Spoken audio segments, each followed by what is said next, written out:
Mesdames, Messieurs, bonjour. Merci d'être toujours plus nombreux à suivre Atypique, la télévision belge francophone internationale. Aujourd'hui, dans cette émission exceptionnelle, nous ouvrons une page sombre de l'histoire contemporaine, celle des essais nucléaires français dans le Grand Sud algérien, menés il y a tout juste 65 ans, entre 1960 et 1966. Pour la première fois sur notre plateau, Louis Bulidan, vétéran de ces essais et témoin direct de l'échec dramatique du tir Beryl. Il viendra partager son histoire avec nous. À l'aube de ces derniers combats, il dénonce avec force et courage l'injustice dont il a été témoin. Il rappelle l'absence de reconnaissance et d'indemnisation des victimes par la France, malgré la loi Morin de 2010, qu'il considère comme un simple faux semblant.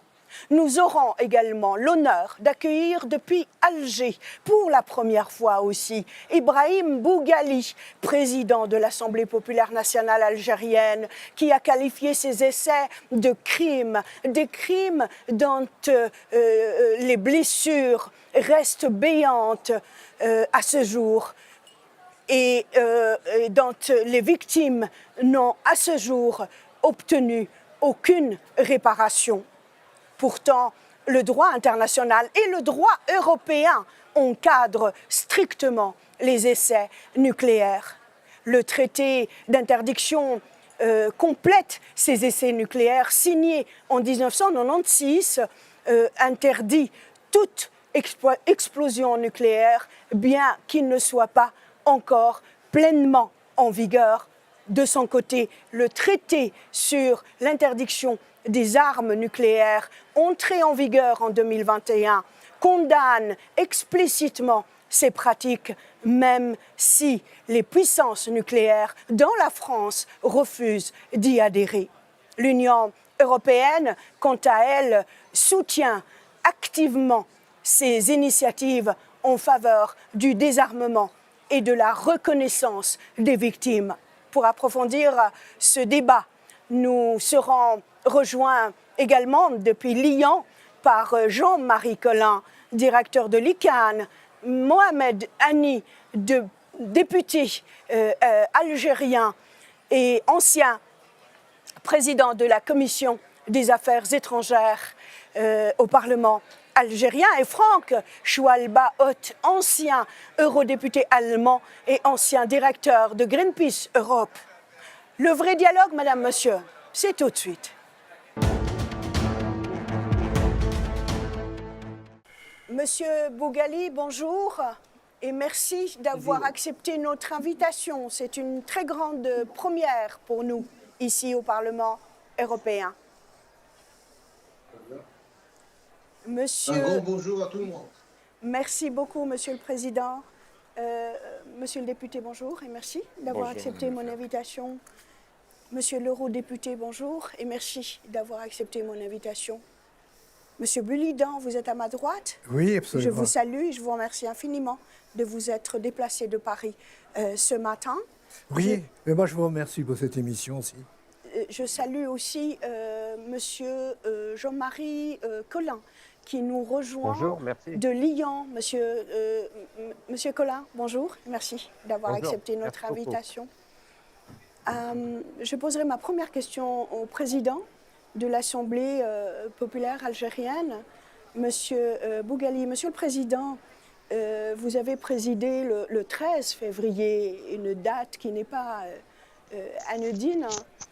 C'est l'anniversaire, le 65e triste anniversaire des essais nucléaires français dans le Grand Sud algérien.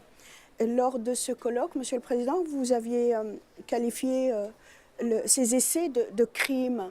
Pourquoi? Merci. Avant d'aborder cette question, permettez-moi d'apporter quelques éclaircissements. Primo, le dossier de la mémoire revêt une grande importance. Il n'est pas lié à une génération précise, mais c'est un dossier qui est porté par tous les Algériens. Premièrement, et particulièrement les générations d'indépendance, puisqu'ils ont une lourde responsabilité de défendre et de préserver la dignité des martyrs et de protéger et d'apporter le soutien aux victimes, particulièrement les victimes des explosions nucléaires françaises en Algérie, tel que le cas de Regan et dans la wilaya d'Adrar et Ain Akar dans la wilaya de Tamourasset, où à ce jour, il y a des victimes qui souffrent dans un silence total et une complicité parfaite. C'est le premier point. Secondo, il est impératif de corriger quelques concepts. On parle d'essais nucléaires, ce n'est pas des essais nucléaires, c'est des explosions nucléaires qu'ils ont eues en Algérie avec un nombre de 57 explosions. Entre 1960 et 1966, il y a eu 4 explosions aériennes à Aggan, 13 explosions souterraines à Inaker, 35 explosions supplémentaires à Hamoudia et 5 sur le frontière de Ain-Akar, qui ont eu des effets des précédents irréversibles sur l'homme et sur l'environnement. Très sûr, la France a été aidée par une autre puissance coloniale afin d'exécuter ces crimes odieux et impardonnables. Quatrièmement, le choix de Aggan n'est pas fortuit. En effet, il s'agissait d'un choix délibéré. Le colonisateur avait prétendu que ces zones étaient inhabitées, alors que cette région était bel et bien peuplée. D'ailleurs, elles étaient connues comme les riches échanges commerciaux. Ils étaient connus par leurs riches échanges commerciaux. Le cinquième point, il y a un mensonge qui n'a eu de cesse d'avancer et qui évoque une supposée indemnisation d'une victime. Or, des sources affirment que la victime en question avait uniquement bénéficié d'une facilitation d'accès à l'hôpital de Val-de-Grâce à Paris. C'est-à-dire, à ce jour, aucune victime algérienne n'a été indemnisée, contrairement à ce qui a été allégué. Pour revenir à votre question, notre démarche s'appuie sur les axes suivants. Premièrement, la constitution des commissions regroupant les 6 tendances politiques représentées à l'Assemblée populaire algérienne, assistées par des experts, dans le but d'élaborer un projet de loi qui portera sur l'incrimination des actes perpétrés par la France coloniale. Deuxième point, la mobilisation internationale des parlements pour plaider la cause des victimes des explosions nucléaires en vue de recouvrer leurs droits légitimes, leur assurant ainsi une véritable réparation de manière juste et équitable. Troisième point, l'organisation d'un colloque parlementaire international qui portera sur la réparation des préjudices causés par le colonisateur. Quatrième axe, notre démarche appelle à l'institution de la journée du 13 février, date de la toute première explosion nucléaire dans le Sahara algérien, journée internationale visant à rendre hommage aux victimes de ce type d'actes. Cinquième action, l'impératif pour la France de reconnaître officiellement sa responsabilité pleine et entière dans ces crimes nucléaires commis en Algérie. Le sixième axe, l'impératif de remettre les cartes topographiques des sites des explosions nucléaires effectuées afin de procéder à un nettoyage total des sites contaminés tels que déclaré par le président de la République, M. Abdelmajid Tebboune. Je vous remercie de l'intérêt que vous portez à ce dossier si important pour l'humanité tout entière et si cher au corps des Algériens, notamment les victimes. Monsieur le Président, en préparant cette émission, votre cabinet justement nous a prévenu que vous avez d'autres engagements et malheureusement pour nous, vous n'allez pas rester avec nous jusqu'au bout, mais nous allons discuter des points que vous avez relevés avec nos invités. Je vous poserai rapidement une deuxième question et j'aimerais une réponse un peu plus courte, s'il vous plaît. Quels sont, Monsieur le Président, quels sont les prochains pas que compte entreprendre l'Algérie pour obtenir justice pour les victimes algériennes? Le prochain pas, ça serait la constitution d'une commission parlementaire composée de l'ensemble des tendances politiques existantes au niveau de l'Assemblée populaire algérienne pour préparer, élaborer un projet de loi qui portera sur l'incrimination des crimes commis aux Algériens par le colonisateur français. C'est le premier pas qu'on va.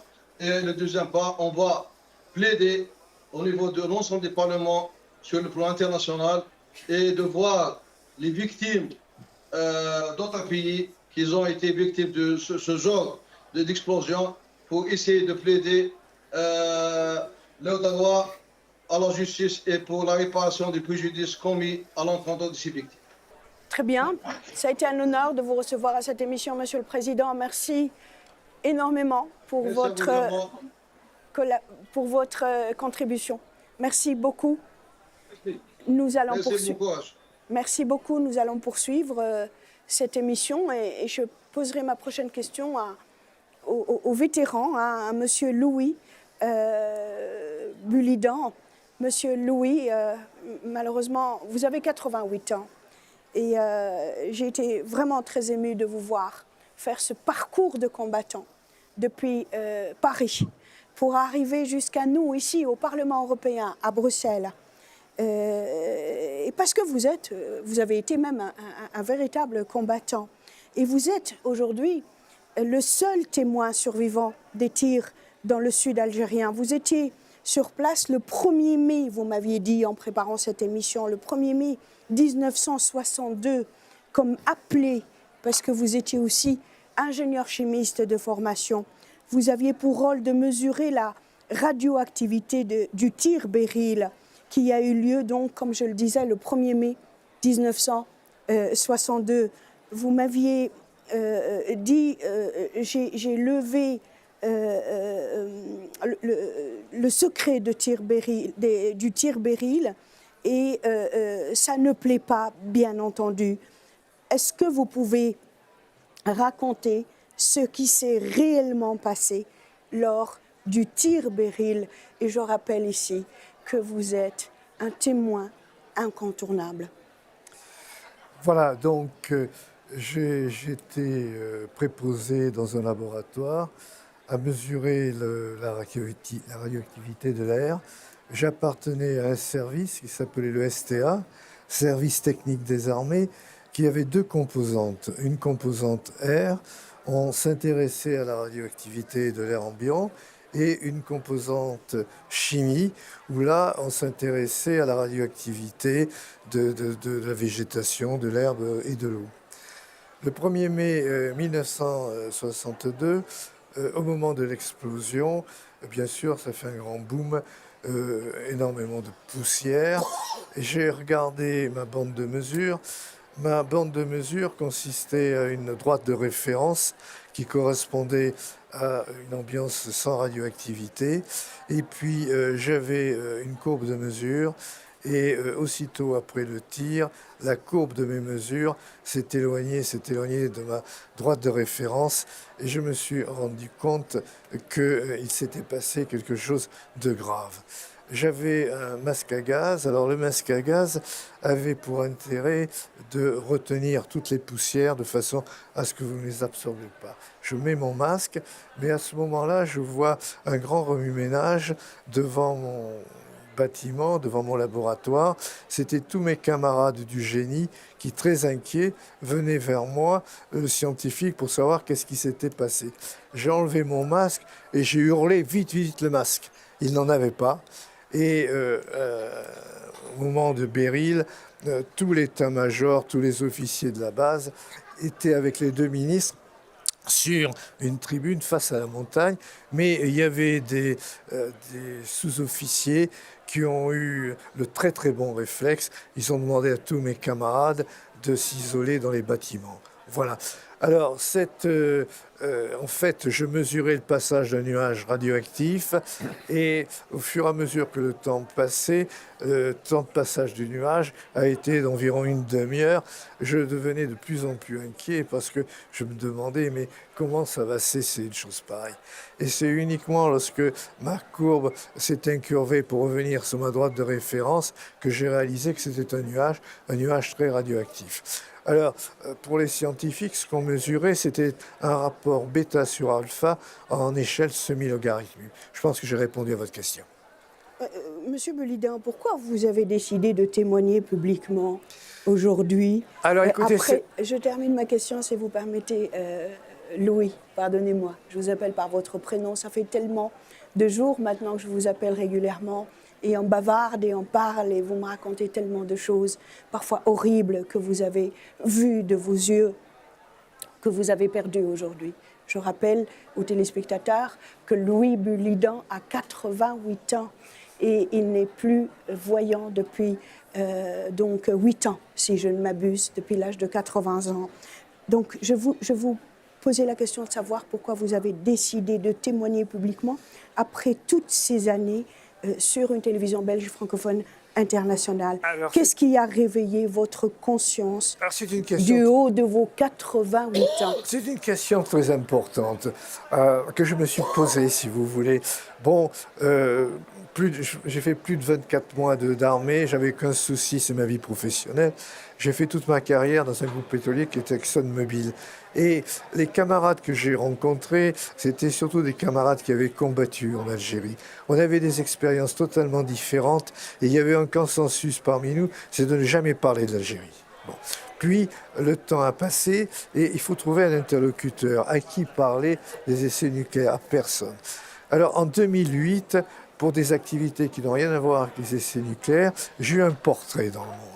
Et alors, comme j'étais de la génération de la guerre d'Algérie, on m'a dit l'Algérie. J'ai tout simplement dit, j'étais à Hineker.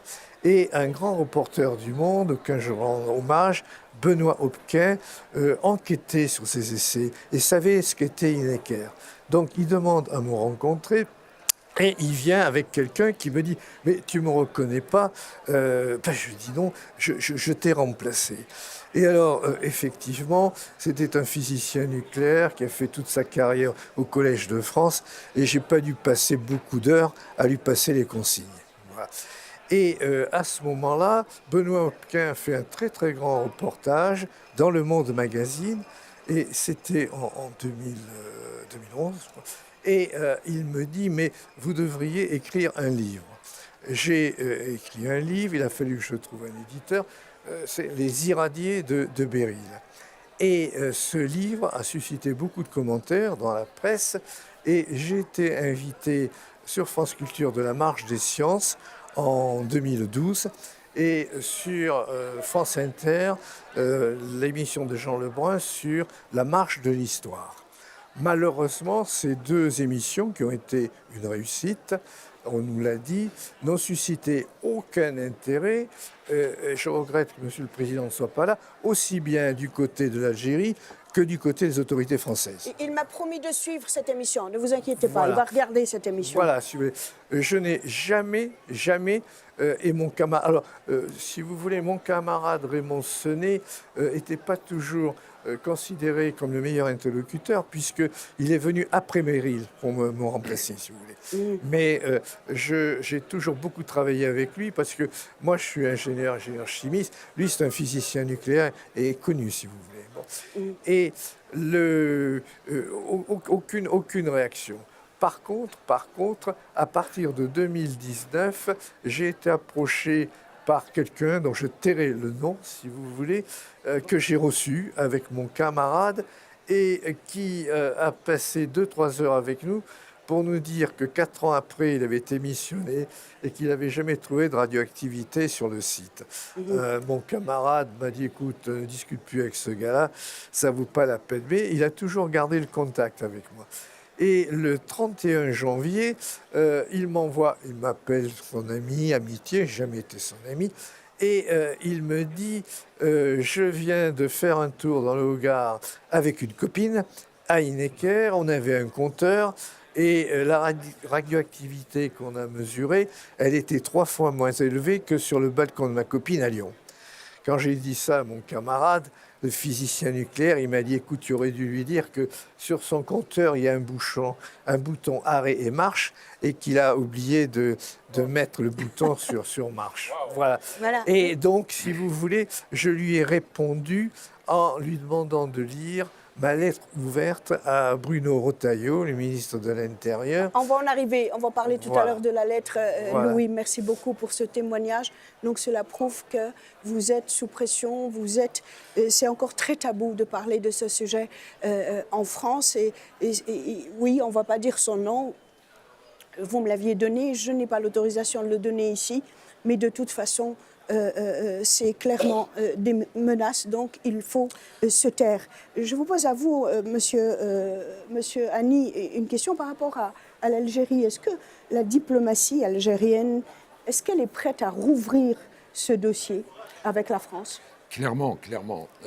Il m'est très difficile d'intervenir après l'intervention du témoin vivant de ce qui s'est passé à Regan et dans le sud algérien. Et de l'autre côté, monsieur le président de l'Assemblée populaire nationale algérienne qui a dit les revendications du peuple algérien et des autorités algériennes, et qu'aujourd'hui, il est temps de prendre en charge sérieusement ce dossier. Pour rappel, c'est la première initiative, et je remercie notre président, monsieur Bourali, qui a su rassembler toutes les énergies politiques, toutes les forces politiques au sein du Parlement pour aller vers une vision de légiférer, préparer un projet de loi et pour avancer dans ce dossier-là. Maintenant, en termes de diplomatie, il est clair qu'aujourd'hui, c'est de notre devoir, spécialement cette génération, de relever ce défi. Car je dis c'est un défi parce que c'est un dossier aussi tabou. Donc, quand j'écoute votre témoin, il est clair qu'aujourd'hui, il y a des pressions qui sont exercées, mais nous devons, car nous connaissons l'histoire et nous connaissons les enjeux et surtout les conséquences que subissent les Algériens du Sud et même d'autres régions, car aujourd'hui, comme tout le monde le sait, quand on parle d'explosion nucléaire et non pas d'essai nucléaire, il y a l'impact sur l'environnement, sur la faune, sur l'être humain bien évidemment, et surtout qu'il n'y a pas de limitation en termes de territoire. Est-ce que, j'espère, parce que je ne le vois pas encore, mais je pense qu'il est avec nous, Jean-Marie Collin. Jean-Marie Collin, vous m'entendez?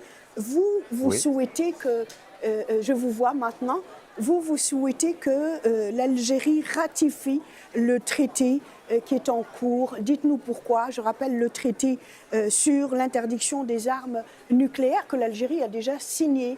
Mais il faut encore faire un autre pas, celui de la ratification. Oui, alors tout d'abord, je reviens juste d'Algérie puisque j'étais la semaine dernière invité par le ministère des Moudjahidines à une conférence sur le 65e commémoration de cet anniversaire, de ce triste anniversaire de Gerboise Bleu. Et je n'ai pu malheureusement rencontrer M. Bougali, mais je sais que pour la première fois, donc, le président de l'APN, M. Bougali, a fait rentrer ce sujet des essais nucléaires au sein de cette assemblée, et ça, c'est un point positif. Aujourd'hui, on le voit bien que les relations sont bloquées malheureusement avec l'État français, que malheureusement, malgré des demandes que nous-mêmes nous avons faites, d'ailleurs j'ai réalisé une étude avec l'Observatoire des armements qui s'appelle « Sous le sable des déchets nucléaires » qui a révélé véritablement l'ampleur de ces déchets en 2020, qui a permis de faire ressortir pleinement ce sujet, notamment d'engager des pourparlers ou des discussions entre la diplomatie algérienne et la diplomatie française. Mais le sujet reste complexe et la France reste muette. Aujourd'hui, nous avons bien face à nous une problématique humanitaire et environnementale et il y a une solution pour que l'État algérien puisse avancer sur cette question-là. Il existe en effet un traité sur l'interdiction des armes nucléaires dont l'Algérie a vraiment travaillé, négocié ce traité avec plus d'une centaine d'autres d'États. Elle l'a d'ailleurs signé en septembre 2017. Il est aujourd'hui en vigueur. Et dans ce traité, il y a la possibilité que les États qui soient membres puissent recevoir une aide internationale financière, logistique, technique pour pouvoir aider les populations victimes et aider les zones à être nettoyées. Il est donc nécessaire pour que l'Algérie puisse bénéficier de cette aide qu'elle le ratifie. Et il serait véritablement très fort sur le plan symbolique si l'État algérien pouvait annoncer cette ratification cette année, puisque nous sommes, comme on l'a souligné à plusieurs reprises, dans ce 65e anniversaire. Évidemment, cette ratification qui donnerait droit à des possibilités d'agir véritablement ne signifie pas un arrêt des négociations avec l'État français. Ce sont deux choses qui sont véritablement différentes. Ce sont deux pas différents qui peuvent être réalisés en parallèle. Et au moins celui-ci sur le Tian, c'est véritablement dans les mains de l'État algérien qu'il peut le réaliser. Très bien. Monsieur Choualbaoth, à votre avis, quel rôle pourrait jouer l'Union européenne pour faire reconnaître ces crimes, non seulement dans le Grand Sud algérien, mais aussi en Polynésie, à Tahiti, qui est un territoire français, et la France de l'époque, elle a aussi donc réalisé des essais nucléaires. L'Union européenne, le Parlement européen, c'est les premières institutions qui ont dans leur politique quotidienne leurs règles morales et légales de la responsabilité pour les conséquences des activités. Ça applique pour le droit pénal, aussi quand vous mettez un produit sur le marché, quand vous faites une action n'importe où, n'importe qui, vous êtes responsable pour les conséquences. Et dans ce cas, je crois, l'Union européenne, c'est le meilleur acteur pour montrer ou aider la France de marcher sur ce chemin, de prendre ses responsabilités. Et ça veut dire concrètement, avec empathie, il faudrait faire la transparence, il faudrait identifier les victimes et le dégât pour l'environnement et il faudrait mettre tous en place pour aider les survivants ou ceux qui souffrent, qui n'ont pas été nés à ce moment, qui souffrent des maladies liées à la radioactivité. Et maintenant, j'ai un deuxième point. Depuis la Deuxième Guerre mondiale, on a été super heureux d'avoir créé un système basé sur le droit, acceptation générale du droit. Et maintenant, avec Poutine et avec Trump, c'est en danger. Il y a le danger que nous arrivons à une période où tout le monde fait ce qu'il veut. Et la France, on le voit, par le président français, se considère comme un défenseur de cet ordre international. Ça veut dire, en ce moment, la France devait monter ses muscles et son cœur de lutter pour le droit international, même ou surtout quand eux, ils ont impliqué dans cet dérapage, dans cet acte criminel que le président du Parlement algérien a dit. Mais justement, monsieur le député, pourquoi ces questions sont absentes dans les débats ici, au niveau du Parlement européen, et en France, au niveau de l'Assemblée? Et aussi en Algérie, on a écouté ça. Ça, c'est la chose merveilleuse que c'est le devoir de la société civile. Et je pointe le doigt à la société civile en France, en Europe et en Algérie, d'avoir jamais mis ça en avant. Maintenant, c'est un premier pas. Et moi, je suis préparé de continuer le combat. Pour la première fois, j'étais confronté à Kazakhstan avec ce problème. Tout à fait. Et j'ai même réussi d'avoir un amendement dans le budget de l'Union européenne que les victimes des tests nucléaires en Kazakhstan devraient recevoir, et ça c'est fait, d'aide de l'Union européenne pour remédier la situation personnelle et pour la communauté. Et je crois que c'est la même chose possible pour le budget de l'Union européenne, d'inclure un petit paragraphe où on indique aussi pour les tests nucléaires français en Polynésie et en Algérie. Très bien. Moi, je vous propose à ce stade de regarder une vidéo très courte qui a été réalisée par notre confrère Benjamin Boutin. Si elle est prête, je demande à la régie de passer cette vidéo qui résume un peu cette affaire d'essais nucléaires français qui ont eu lieu donc il y a tout juste 65 ans dans le Grand Sud algérien. Le 13 février 1960, la France fait exploser sa première bombe nucléaire dans le Sahara algérien. Nom de code, Gerboise bleue. Un souffle atomique en plein cœur du désert, des milliers de victimes et aujourd'hui encore un silence assourdissant. Il y a eu 17 explosions entre 1960 et 1966. Des essais en plein air, des radiations partout. Résultat, cancer, malformations et zones toujours contaminées. Des dizaines de milliers d'Algériens sont touchés dans leur chair. Et pourtant, rien, pas de reconnaissance complète et assumée de la part de la France et pas de réparation digne de ce nom. Le 13 février dernier, en Algérie, un grand colloque a réuni chercheurs, historiens et victimes. Leur message est clair, il est temps pour la France d'assumer ses responsabilités. Mais en face, c'est toujours silence radio. Les cartes des zones contaminées toujours cachées, les indemnisations dérisoires et quasi inexistantes pour les Algériens. C'est un déni organisé, un crime dissimulé. Le rapport de Benjamin Stora en 2021 recommandait une commission bilatérale. Résultat, aucune action, des mots, du vent et toujours aucune justice. Pendant ce temps, les radiations continuent de tuer. Le Sahara algérien porte encore les cicatrices de ces bombes. Un crime atomique qui va s'étendre sur des milliers d'années. Les Algériens demandent 3 choses. D'abord, les cartes des sites contaminés, un nettoyage et une dépollution complète, et enfin des indemnisations justes pour les victimes. Clairement, le peuple algérien ne veut pas oublier. Ce combat, c'est celui de la vérité et de la justice. Si la France continue de se taire, l'histoire, elle, finira par parler. Le 13 février 19... Très bien. Et en plus, quelle chance que nous avons aujourd'hui, parce que nous avons avec nous Benjamin Boutin, qui a réalisé cette belle capsule. Pourquoi? Parce qu'il est passionné d'histoire. Et d'ailleurs, pour ne pas oublier, moi j'invite nos téléspectateurs d'aller le regarder sur sa propre plateforme YouTube qui s'appelle Benji Raconte. Benji, justement.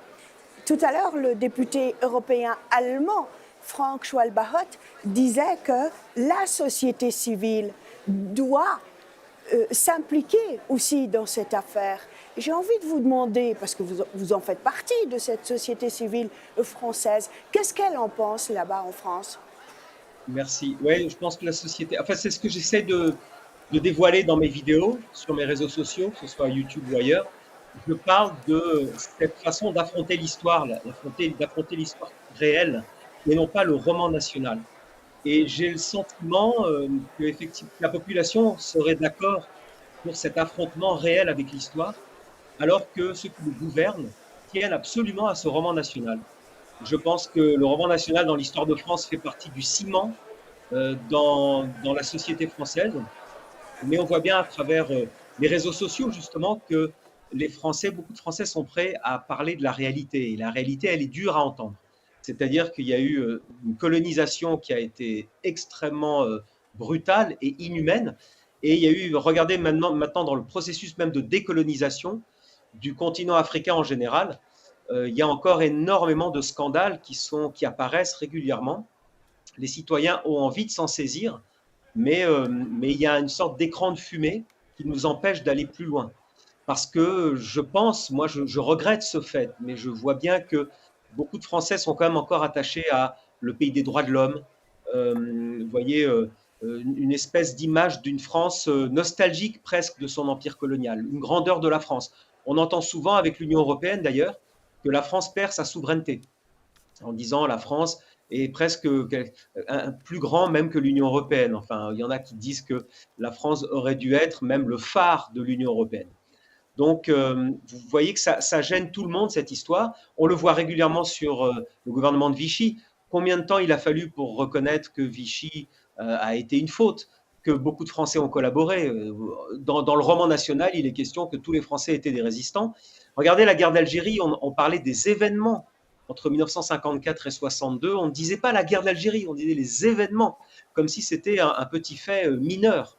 Alors que ça a été une guerre absolument atroce, épouvantable, avec des crimes de l'armée française reconnus aujourd'hui. On parle des essais nucléaires, mais il y en a bien d'autres. Il y a le napalm, il y a les camps de regroupement, il y a la torture, il y a la bataille d'Alger, il y a énormément de choses.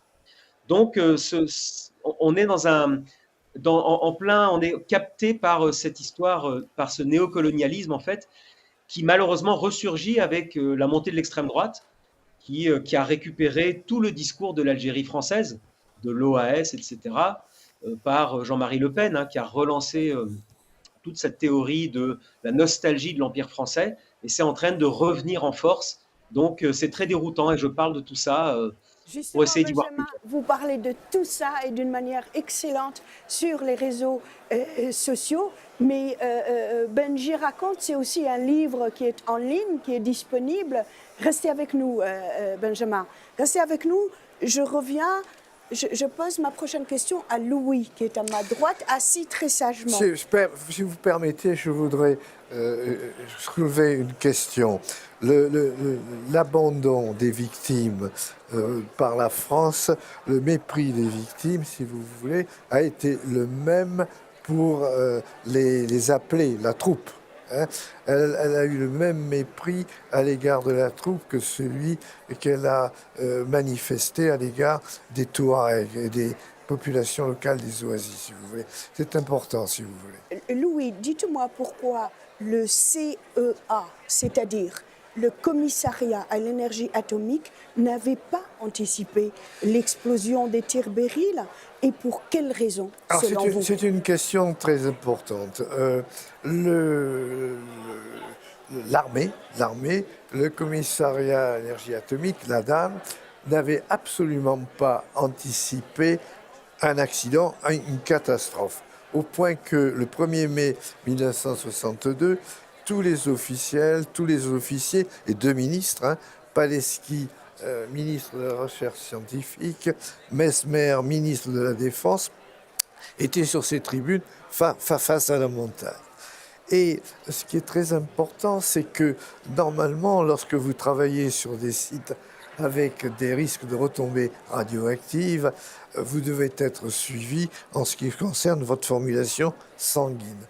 C'est ce qui m'avait beaucoup étonné avec mes camarades scientifiques, c'est que nous n'avons jamais eu de suivi des hématos, aussi bien avant qu'après Beryl.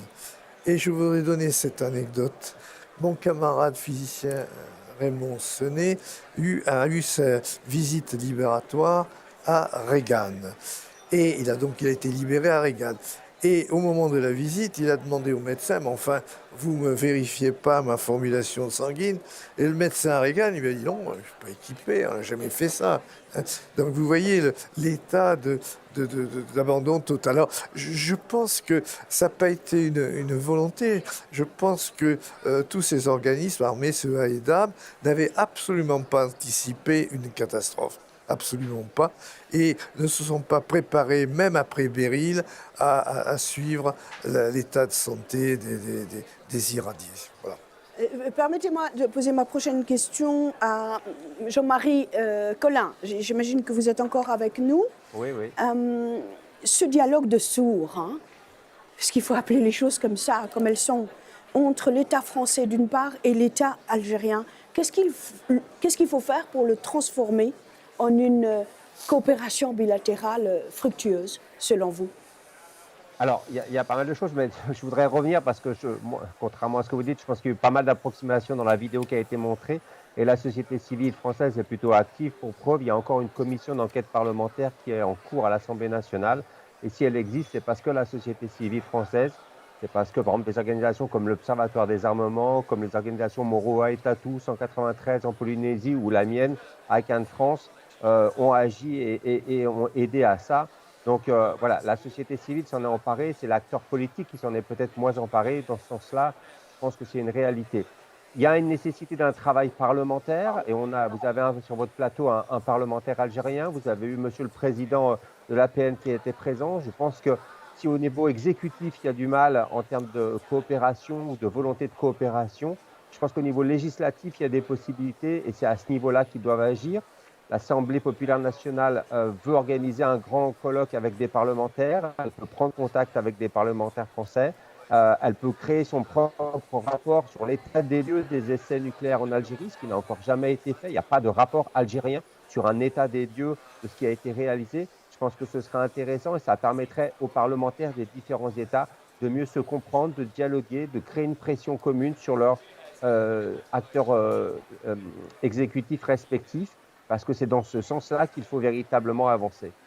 Ok, je rappelle juste, monsieur Jean-Marie Collin, on vous a ajouté à ce débat à pied levé, vous le savez, parce que vous le disiez tout à l'heure, Oui. vous revenez justement d'Algérie. Je rappelle juste que vous êtes le directeur de l'ICAN, la branche française de la campagne internationale pour abolir les armes nucléaires, et c'est une organisation qui a bénéficié du prix Nobel de la paix en 2017. Je vous libère, mais vous pouvez rester pour entendre le droit de réponse que je donnerai à monsieur Benjamin Boutin, parce que vous avez parlé de choses approximatives dans la vidéo, notamment la loi Morin. D'ailleurs, je vais tout à l'heure titiller un peu Louis, il va nous parler de cette loi Morin de 2010, qui pour d'aucuns est une sorte de coquille vide. En tout cas, merci beaucoup de cette précieuse contribution dans cette émission. Merci vraiment. Avant de donner le droit de réponse à Benjamin, je vais vous donner la parole, monsieur le député algérien. Vous avez été aussi interpellé par Jean-Marie Boutin. Qu'est-ce qu'il y a comme avancée concrète sur la reconnaissance des victimes en Algérie, vraiment? Alors, j'aimerais rebondir déjà sur le point dont il a parlé, M. Collin, concernant la ratification des traités. Je ne peux pas concevoir, comme parlementaire algérien, de mettre en balance ou de mettre une condition sine qua non pour la prise en charge des dégâts occasionnés par ces explosions nucléaires dans le sud algérien avec une ratification. Car il est avéré, et personne ne peut nier l'importance et la responsabilité du régime de Paris qui a exécuté ces essais pendant 6 ou 7 ans. Donc aujourd'hui, je ne peux pas mettre la ratification dans la même balance qu'un peuple qui demande et qui souffre à ce jour avec des malformations, avec beaucoup de fausses couches, des dames algériennes, des femmes algériennes, avec des maladies qu'on découvre dans différents concerts. Donc il est important, et nous sommes conscients, que ce combat-là que nous allons mener au sein de l'Assemblée populaire nationale, bien évidemment avec des homologues, que ce soit européens ou autres, et le travail a commencé avec certains députés, et là je réponds à votre invité, certains députés français qui aujourd'hui ont pensé inclure le cas algérien avec cette commission d'enquête qui n'était pas prévue à la base pour l'Algérie, mais plutôt pour la Polynésie. Donc il y a une action, effectivement, de certains parlementaires. J'ai eu l'occasion de rencontrer la semaine dernière à Alger. Donc le travail a commencé. Maintenant, quel est notre objectif? C'est de sensibiliser nos homologues un peu partout dans le monde avec les différentes instances internationales, parlementaires, pour justement que ça soit un cas et un cas réel qui sera exposé. Et c'est à eux de jouer ce rôle. Et ce manque de réactivité par les exécutifs, c'est à eux de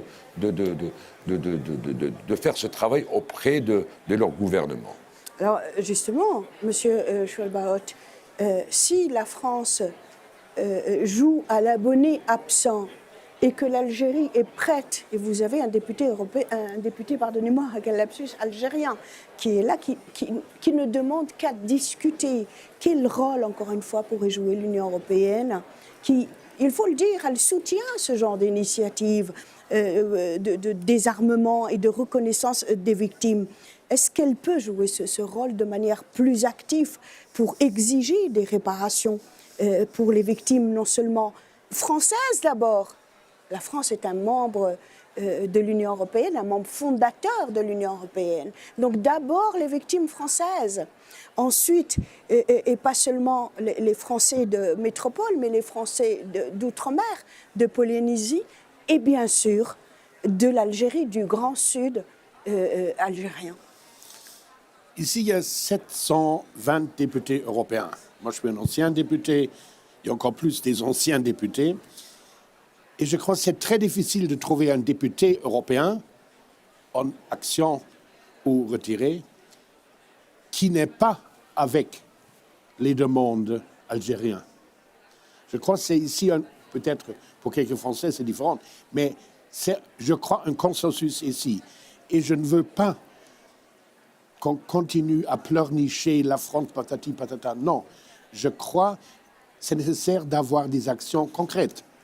Comme ici, cette réunion ici, avoir peut-être même un tribunal international dans la tradition de tribunal Bertrand Russell pour mettre en avant un cas comme ça. Ou même peut-être de créer une journée internationale pour honorer les victimes et pour montrer le doigt à ceux qui sont responsables. La Et je journée- sais, à la fin, je dois, par le Parlement il faudrait nous contacter. Pour ça, je crois qu'on trouve ici beaucoup de monde. Et en Ça plus, remonte à une semaine, donc on le fera. On le fera avec non, grand non, plaisir. j'ai un secret. Je sais pourquoi la France est tellement réticente. Car bien sûr, tu fais un test nucléaire pour montrer il fonctionne, l'arme nucléaire. Mais aussi une question de ego. Moi, comme France, je suis capable de montrer à tout le monde que moi aussi, j'ai des armes nucléaires, comme les Américains, comme l'Union soviétique, comme les Britanniques. C'est une question d'ego.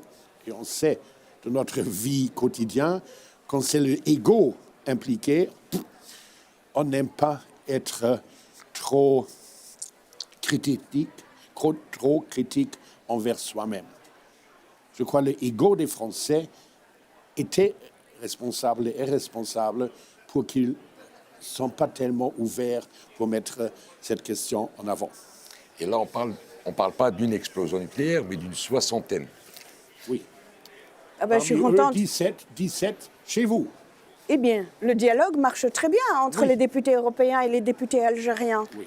Hein On l'a toujours dit, permettez-moi, et j'en profite de ma présence, c'est que les canaux de discussion, contrairement à ce que certains pensent avec le Parlement algérien, sont ouverts. C'est une nouvelle génération qui est prête à coopérer avec toutes les instances sans aucun complexe ni fermeture, contrairement à ce que certains, malheureusement, eurodéputés profitent de chaque occasion pour nous faire des résolutions parfois. Et malheureusement, ça parle de droits de l'homme et autres. Et là, on parle d'un cas de droits de l'humain.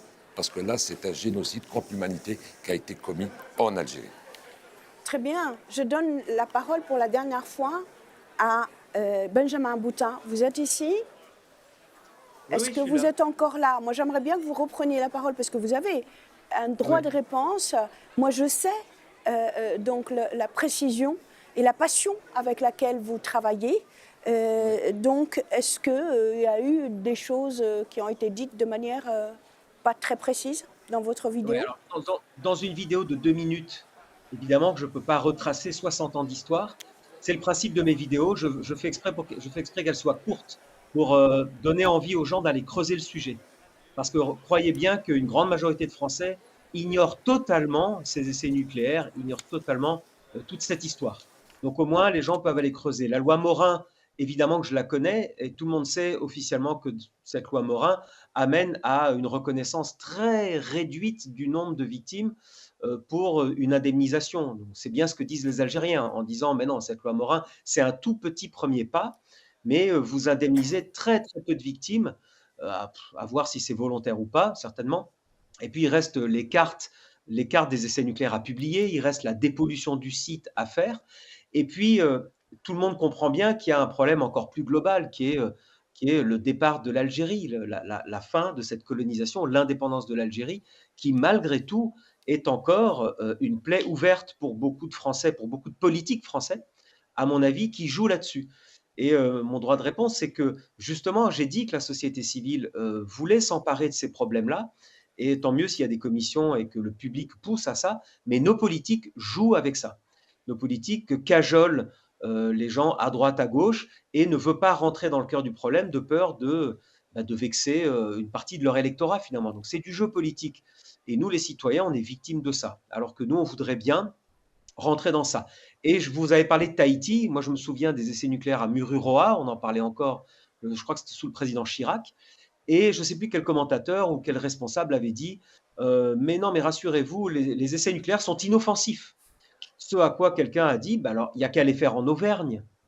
Et pourquoi on les a fait à Mururoa et pourquoi on les a fait dans le Sahara? C'est parce que justement, ils étaient très dangereux. Donc, à ce moment-là, il faut assumer, il faut dire oui, c'était dangereux. On l'a fait dans des zones où les habitants, c'est les habitants qui vont trinquer. pour la gloire française. Et c'est le député, ce que disait le député est très vrai, c'est la gloire de la France, l'empire français, l'ego de la France qui fait qu'on ne veut pas reconnaître ça. Et puis derrière, il y a aussi de l'argent, hein, parce que si on commence à reconnaître tout ça, alors il va falloir indemniser beaucoup de gens et ça va coûter très cher. Mais ça coûtera l'argent que ça coûtera, ça restera quand même 100 000 fois moins que de l'argent qui est débloqué pour des choses qui sont beaucoup moins utiles, je pense. Benjamin, merci vraiment, merci pour cette belle contribution et à très vite, j'espère. Je demande à la réalisation maintenant de focaliser sur ce beau visage de Louis Buludan parce que je lui avais fait une promesse, celle de lire au moins une bonne partie d'une lettre ouverte qu'il a adressée il n'y a pas très longtemps, justement, à Bruno Retailleau, qui est le ministre de l'Intérieur actuel. J'aimerais qu'on focalise sur je suis ses yeux maintenant, c'est lui, hein, vous me le permettez. Voilà ce que dit très rapidement monsieur donc Louis Buludan à Bruno Retailleau, le ministre de l'Intérieur de la France.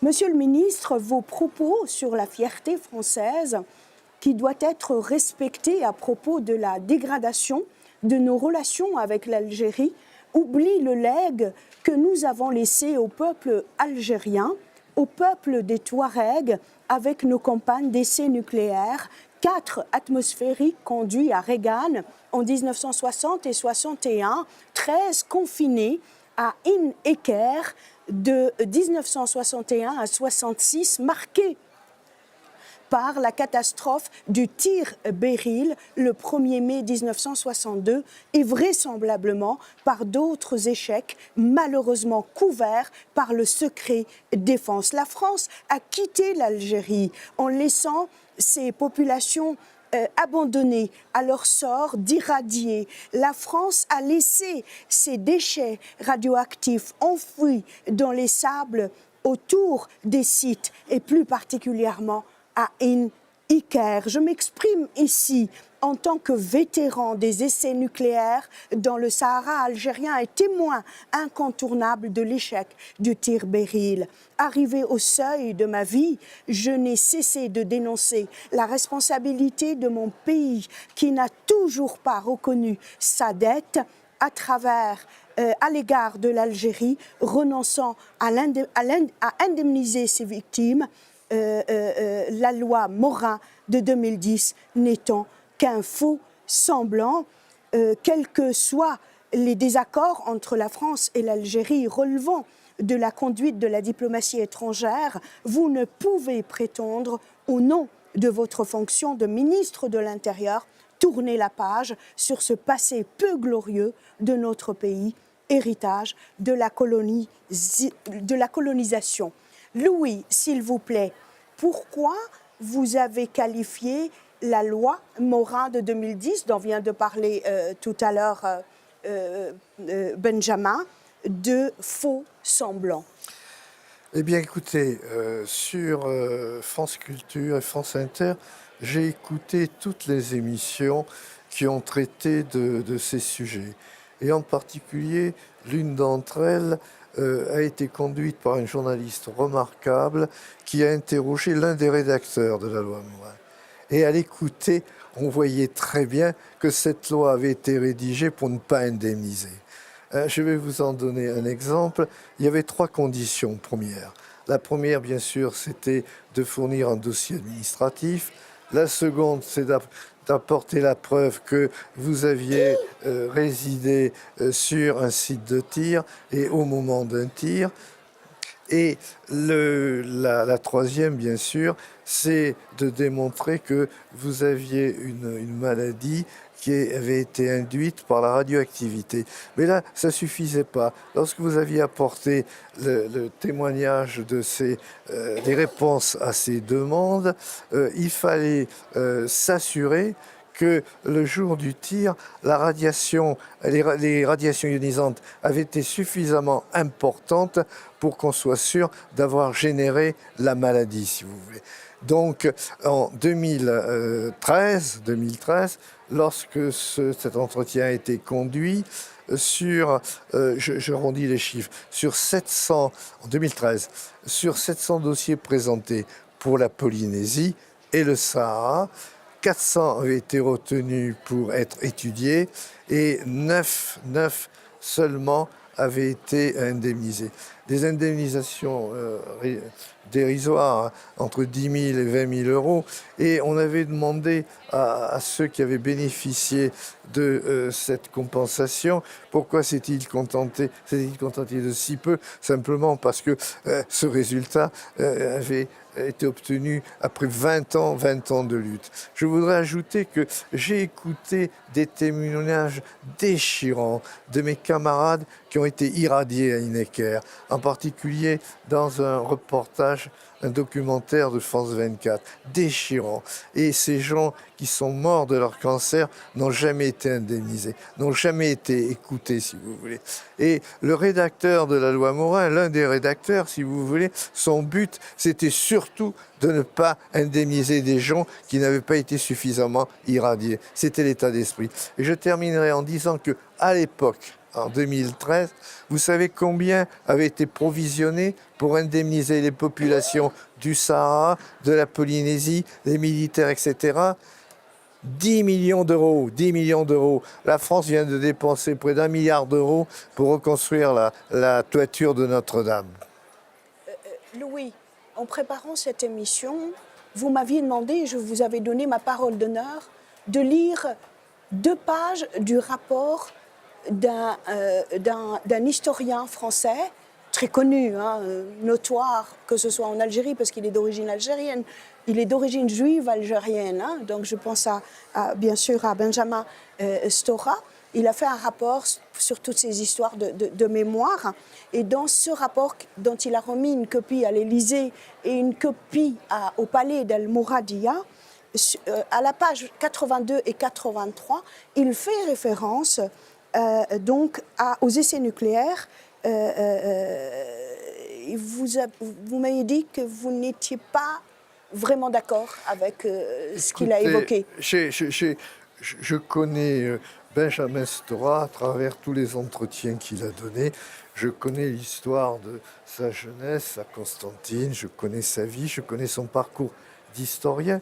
Et lorsque son rapport a été publié, remis au président de la République en janvier 2021, j'en attendais beaucoup. Or, quand j'ai lu ces pages, 82-83, parmi les 30 propositions qu'il a faites, en particulier la restitution du sabre d'Abdelkader, aucune proposition à propos des suites de la catastrophe du tir Beryl, qui n'était absolument pas mentionnée, de la loi Morin, des indemnisations, des réparations. Par contre, effectivement, il mentionnait cette étude de 2020 sur les matériaux irradiés du tournevis jusqu'à l'avion, disait-il, dans les sables, et qui présentait, alors là ça concerne Reagan, et qui présentait un danger pour les personnes qui voudraient s'en approcher. J'ai trouvé ce rapport totalement insuffisant. Et je me suis posé 2 questions. La première question, M. Stora n'est pas un scientifique, il ne savait pas ce que c'était que les essais nucléaires, mais il pouvait consulter des archives. Il aurait pu écouter La Marche des Sciences ou France Culture, La Marche de l'Histoire. Donc, la seconde question que je me suis posée, mais peut-être qu'on lui avait demandé de ne pas parler des essais nucléaires. Et là, je parle haut et fort. Ce rapport Stora a été totalement insuffisant sur le sujet des essais nucléaires. Très bien.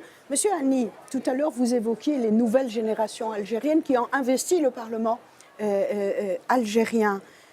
Cette jeunesse algérienne aujourd'hui, qu'est-ce qu'elle pense de ce combat mené par l'Algérie pour essayer donc d'avoir une réparation et une reconnaissance? Alors vous savez, il y a beaucoup de gens qui se posent la question, pourquoi maintenant? Pourquoi on réagit maintenant? Tout simplement parce que cette génération a eu accès à certains chiffres, à certaines données, à certaines informations qui ne circulaient pas avant parce que c'était tabou. Et puis elle est consciente des enjeux, et puis elle est consciente des conséquences, des dégâts occasionnés par ces essais. Donc aujourd'hui, la volonté de cette génération, c'est tout simplement, en tant que et du peuple, c'est la voix du peuple, c'est de défendre le peuple algérien et de demander ses droits, c'est la prise en charge de ces essais effectués par la France et surtout nettoyer, chose qui a été réclamée même à haut niveau par Monsieur le Président de la République algérienne, Abdelmadjid Tebboune, lorsqu'il a rassemblé les deux chambres du Parlement. Il a dit clairement, il a pointé du doigt la France et son régime en disant il est temps de reconnaître d'une et surtout de nettoyer. Parce qu'aujourd'hui, la population locale continue justement à souffrir et pas mal de maladies réapparaissent encore. Merci beaucoup. Monsieur Franck Schwalbaoth, est-ce que vous pensez qu'une pression internationale est possible pour contraindre, entre guillemets, la France à ratifier au moins le traité sur l'interdiction des armes nucléaires? J'ai parlé d'une pression internationale, elle peut être européenne, ici, au Parlement européen. Est-ce qu'il y aurait un groupe d'eurodéputés de toutes les couleurs politiques qui présentent, par exemple, un projet de résolution en ce sens? Pas de projet de résolution. Je vais partager un secret avec vous. On a eu des élections il y a quelques mois. Et environ la moitié des députés sont nouveaux, quelques 350 sont nouveaux. Et ils sont désespérés. Pourquoi? Ils travaillent dans la machine législative, mais ils sont tous à la recherche d'une question, d'un problème, où eux, ils peuvent montrer qu'ils font une différence. Ça veut dire qu'il y a une sorte de, pas une fenêtre ouverte, mais plusieurs fenêtres d'opportunité ici en ce moment.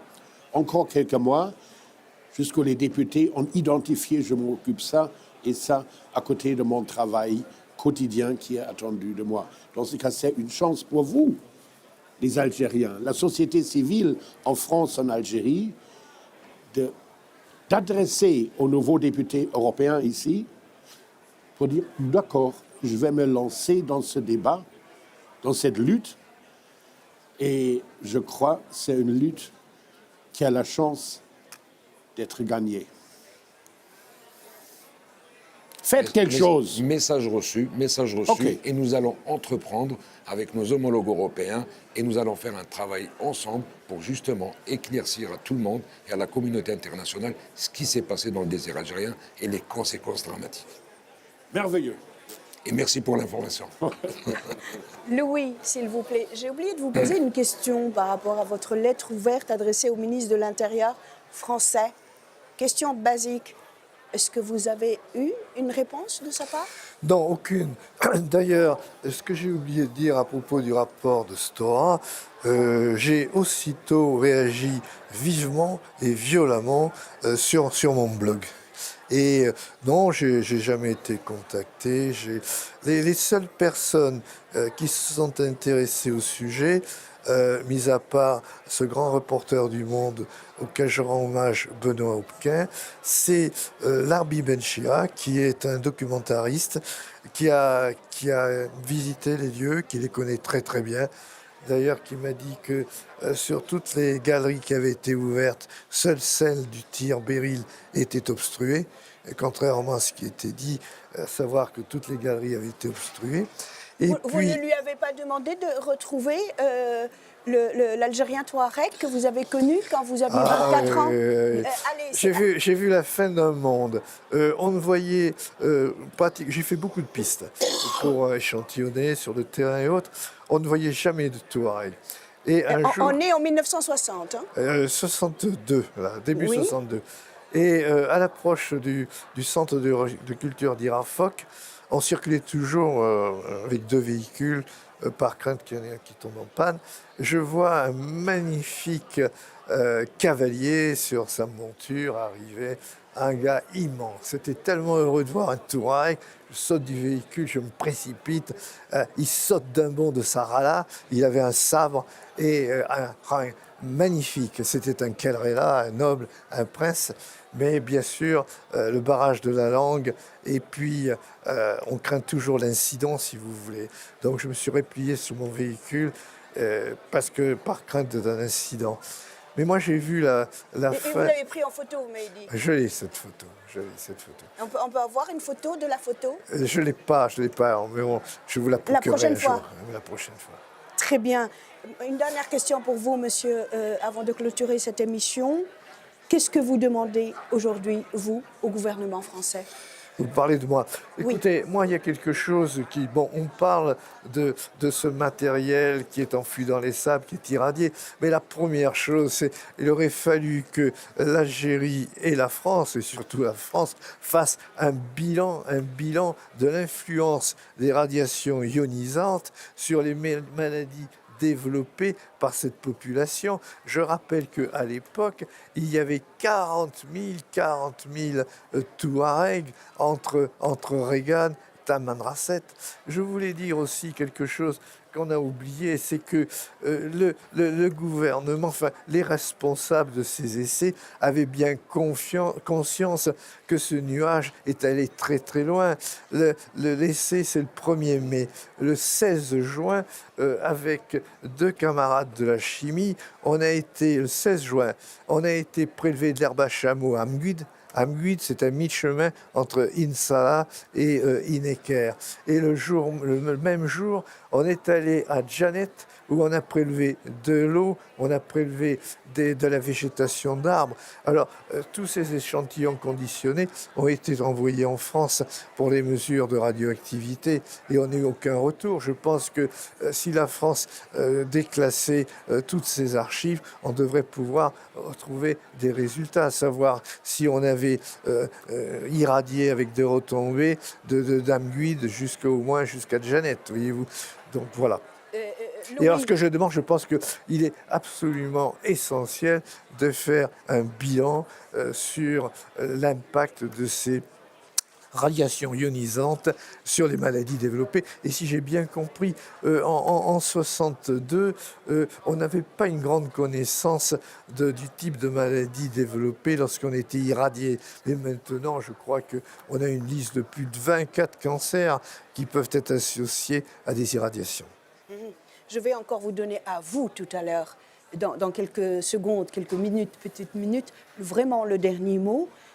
Un mot de conclusion, monsieur Hani, s'il vous plaît. Alors, d'une, je vous remercie pour ce débat et pour cet échange, et surtout en présence du témoin vivant. Et là, ça confirme l'existence des personnes, donc des Touaregs, il parlait des Touaregs, de la faune, de la flore, et certainement la contamination de l'eau. Et ça dément un peu la version officielle française qui dit que lors des essais, qu'il n'y avait personne sur ces territoires-là. Donc encore une fois, notre combat va continuer. Nous avons le devoir de recourir une reconnaissance officielle et nous allons travailler justement avec les parlementaires européens pour relever ce défi. Je dis un défi parce que c'est encore tabou, il y a des blocages, spécialement du côté français, mais notre combat va continuer dans ce sens. Un dernier mot, monsieur Schoelbaut. Vous êtes un des derniers rescapés. Mais il y a des milliers qui souffrent de cancer. Dans ce cas, c'est nécessaire seulement 2 choses. 1, empathie avec les victimes et 2, action concrète. C'est tout. Louis, le tout dernier mot est pour vous. Allez-y. Écoutez, moi, c'est un pays, le Hogar, qui m'a passionné. On avait très peu de contact avec les Touaregs, il y avait le problème de la population. Les seuls Touaregs qu'on approchait, c'est ceux qui étaient employés sur la base vie. On avait peu d'échanges avec eux, mais les relations étaient bonnes. Je vais vous donner un exemple.